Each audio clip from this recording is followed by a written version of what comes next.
Welcome to In the Chute. I'm ready to answer a question, Calen. What do you got? Stump me. Struggles with taxes, taxation without representation, except in this case we got it. But struggles with taxes as a Montana rancher. Everybody's got to struggle with taxes. Some people have different ways of doing it. They've got different thoughts and processes. Some farmers and ranchers will say, hey, I got to go out and I got to spend money on this brand new equipment, so it looks like I had a loss for the year and I don't have to pay as much taxes. They kind of find loopholes and all sorts of stuff like that. We don't do that. I think personally that's fiscally irresponsible, but hey, you know what, to each his own. What are some of the struggles specifically with Montana though, because we do have property tax. You also have taxes on the livestock as well, people may not realize. So I wanted to share and use this since we're coming up on tax season. It's only a few more days away. What are some of those things in Montana specifically that tend to kind of be ankle biters, and sometimes they're just a pain in the butt, honestly, when it comes to paying taxes at the end of the year, every year, where you're creating beef cattle and horses. Well, ankle biter taxes is one thing, but they bite a little higher right in your ass.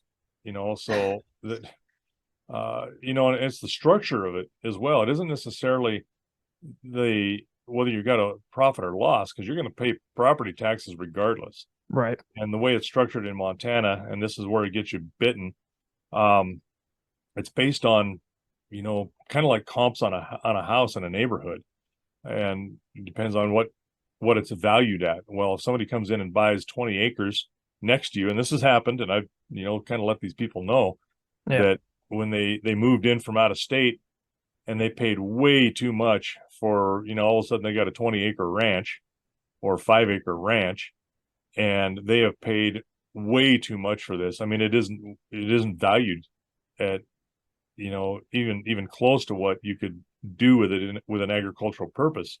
Well, and before you even go into that, we've had this discussion before with our review of Yellowstone, the series, Yeah. because it's obviously a drama and all that, but the way in which it's depicted of how they go about, some of the adversaries of the ranch go about purchasing large plots of land, and we're talking sections, section being 640 square acres, but sections upon sections upon sections of land that may or may not be usable. And they over over in abundance with the cash flow. They said, part of the deal is just buy it. I just want to gobble up the land. And Right. that results in that same problem coming back towards us, because what you're alluding to is, you take 20 acres and you pay twice as much for it. Well, that's going to increase our taxes for the same land Right. we've been using, and it's not really truly valued at that. Somebody just came in and arbitrarily said, oh yeah, that's cheap compared to what I'm used to, Right. and they don't think of the repercussions for others later. Well, that's it. I mean, it's and they may not know, but they think Right. it's a great deal because they sold a house of equal size, type in, say, California, and they just got $850,000 for this house, that they come here and they buy a $125,000 house for $350,000 to $400,000. Right. They're cutting they're just doubled their buying power, but yet now this is priced at three times what it really should be. Exactly. And Yep. those taxes for us, the impact is our taxes go up because of it. And had some introductions of some folks that did that, and they go, "Oh, this is great. We're happy to be here." And I try to be welcoming. You're here for a reason. Why did you leave? And they'll tell you. I said, "Good. Don't bring that with you." Yeah. And they said, "Well, it's so cheap here." And I said, "Not anymore, because now what you don't realize is what you just did is just made my taxes go up on this Mhm. entire place Well, and because of we've what explained you that to did." family friends as well who do in Yeah, fact live in California, and they saw yeah, the land prices and they're like, "Oh, it's so cheap here." And we're like, "And that's the problem." And we had to explain it to them. well, and And it then seems when cheap, they understood, they completely sided with us. Like, "Oh, yeah, I absolutely see right? where you're coming from now." Well, and especially when you can see what the potential agricultural potential is for the land, say, Right. per square acre here, than it is, down in California and some of those fertile valleys. It doesn't compare.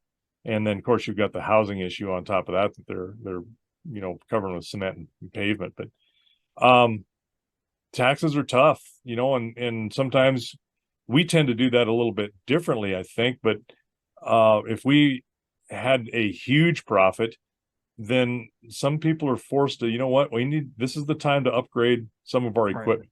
And and they get a tax advantage for that because they can depreciate it out. This is why we have a guy that does our taxes.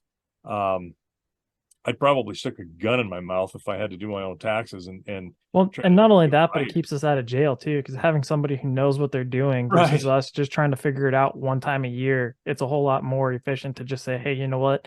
I will pay you the money because it's going to come out well worth it to make sure it's Right. done appropriately. Well, and To, there's some hostility between the IRS and business. yeah, They audit people aggressively in the last 10, 15 years, 10 years for sure. They just really go after businesses. And we had an accountant that he did our taxes. He was a former IRS agent, and this is what he did in his kind of his later in life own gig. And he died. Like, okay. So I was asking questions and trying to find somebody who was equally as competent and did. And my conversation with him is, look, I want to get every penny we can that we don't need to give to the government, but for God's sakes, I want to do it legal. I want to do it right. I yeah, do not want to leave any question. And I said, look, I'm not very pretty, but I'm prison pretty, and I don't want to probably stay out of that spot because you're the guy that could put me there or not. So you need to do your damn job. And he got a laugh out of it, but no, it's really where you're at. And agricultural stuff is not like you're just working for somebody and you have a W-2 and W-4 that you had filled out, and you take that in and you configure your taxes or figure somebody else in your stead. But these are complicated, and especially when you have markets and losses and profits and hopefully profits and high overhead and differences in what our costs are, and they're high, and you get on this treadmill. In order to make that business, you have to spend a lot of money, and hopefully that you can recoup that money. And in a best case scenario, honestly, if you can have zero profit with everything that you've done, and you can stay day to day with your belly full and the lights turned on, that's success. And it doesn't sound like much, and it's not much of a future, but that really in agriculture is the best you can hope for, is that you can live long enough to make it another year and hopefully have a good year. And we have them few and far between. right. Taxation is a big part of that. It's a huge part of that. And it's stressful, and the taxes alone can put you out of business. Yeah. And I can't help but kind of go back to a longer conversation we had recently with I think it was the state of the beef industry in January, where we talked about issues in terms of like the couple of things you said, taxes because people are coming in and buying land, which also further takes away producible land, like you said, stuff for crops, stuff for livestock. And then in a weird way, it causes more hikes in taxes because you're taking more and more of that land away, so there's less and less of it available. And it just becomes a never ending issue with regard to finances that we really don't have an option over. It's just Right. a flat rate that's going to continue to come after us. The other thing too is the livestock part. We've got about 5 minutes left. We talked about land, but what about the livestock? Because I know we got to pay taxes on each individual animal as well. Yeah, it's funny because and I think many people don't understand that.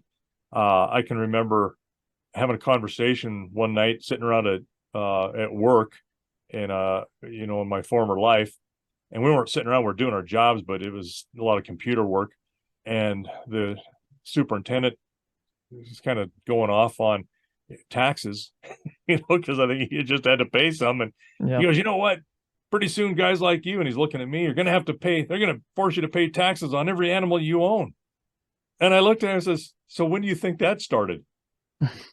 We do pay taxes on every animal. It's a per capita tax. Yeah. And he's like, you do? I said, yes. Every animal we own, we have to pay taxes on based on their age and sex. That's it. I mean, it's there. It's something you must do. And he was kind of surprised by that, but only because he didn't know. He was being what he thought was facetious was going to be outrageous overreach of taxation. And it's like, yeah, man, we've been living this forever. Can't Well, remember and when we didn't. it also goes back to another conversation we've had repeatedly, especially when it comes to Packers, is the beef checkoff, the dollar per head of beef checkoff, which we both are in agreement. It does typically go toward a good intent, a positive intent, right? How it's actually actioned is a different thing potentially, but what dollar per head is supposed to go towards the beef checkoff, which helps promote and advertise, beef for consumption to people across the United States. Problem is, in a weird way, that's also taxation, but it's not. It's to an extent, it's, how would you put it? It's voluntary, but if you choose not to do it, there are fines involved. So it's like, is it really voluntary then? But the fines are more than what the animal themselves are actually worth. Yeah. So it's worth it to just say, all right, I'll take the dollar off and I'll deal with it. But those are also things that, while good intentions are there, it's also, I think, a wrong way about going about it. And again, another additional sort of tax, but not really. Well, it's forced voluntarism. You have to pay $1 per head for this. And you know what? I've got no issue with that, because if you're trying to promote the agricultural industry, you're trying to target that, some educational type things. There's always some good things to do in that way. That's all right. I'm okay with a dollar a head fee. And we'll get into this in a second too. But if you don't do that dollar a head, you get a $5,000 charge or penalty for that animal for a single dollar. So you tell me how voluntary that is. Exactly. It's extortion is what it is.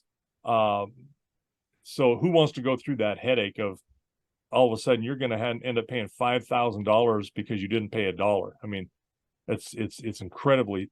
And again, it's not necessarily the dollar that's the problem. It's the principle behind it's the the dollar. principle. That's right. Well, and don't call it a tax, call it a fee. And we had this argument over I don't know, it was a Thanksgiving dinner or Easter dinner or something with someone who's historically had a career as a bureaucrat in government. And the argument was this, just on these cattle, it was a per capita fee. I call it a tax. And they're saying, oh, it's not a tax, it's a fee. And I said, tell me the difference. It's a tax. And when you take money for something, the government does that because of what you have and what it does, and it is not voluntary. That is a tax. You can call it a fee if you want. You can whitewash it. I'm the one who's paying it. When you're not paying it and you expect it and you call it a fee, okay, yeah, I get where you're saying. You're just cleaning it up. And one of the things we have that's one of the most insidious taxes is it's that hidden tax. It's the inflation type tax. You're getting your dollars worth less. You can't buy as much. That's a tax, and the government actually benefits by that. So, there's taxes kill you. You start taking a look at all the taxes and fees that you pay for whatever it is. Even look at your utilities and all of the fees that you pay and your excise taxes. And some of them they call it a tax. Others are just fees. Anytime you have a fee, that's a tax. Look up what tax means and tell me that a fee is not a tax. Yeah. Well, that's taxes as a Montana rancher, the intricacies of ranching in Montana and some of the struggles that we've been experiencing the last couple of years, particularly with the growth of the state. Thank you. Not so much Yellowstone. But with that, we will take that conversation and put it out to pasture.